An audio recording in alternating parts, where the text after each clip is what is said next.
एक कौवा था। वो एक किसान के घर के आंगन के पेड़ पर रहता था। किसान रोज सुबह उसे खाने के लिए पहले कुछ देता था और बाद में खुद खाता था। किसान खेत में चले जाने के बाद कौवा रोज उड़ते उड़ते ब्रह्मा जी के दरबार तक पहुंचता था और दरबार के बाहर जो नीम का पेड़ था उस पर बैठकर ब्रह्मा जी की सारी बातें सुना करता था। एक दिन कौवे ने सुना कि ब्रह्मा जी कह रहे हैं कि इस साल बारिश नहीं होगी, अकाल पड़ जाएगा। उसके बाद ब्रह्मा जी ने कहा। लेकिन पहाड़ों पे खूब बारिश होगी। ब्रह्मा जी की बातें सुनकर शाम होते ही कौवा किसान के पास आया और उससे कहा, बारिश नहीं होगी, अभी से सोचो क्या करना चाहिए। किसान ने बहुत चिंतित होकर कहा।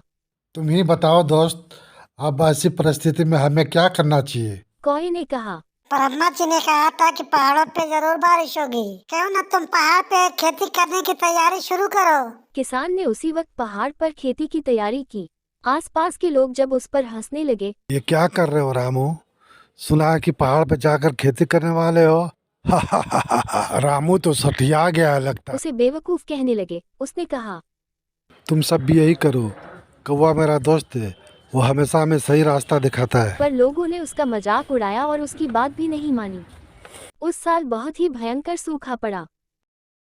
वो किसान ही अकेला किसान था जिसके पास ढेर सारा अनाज इकट्ठा हो गया।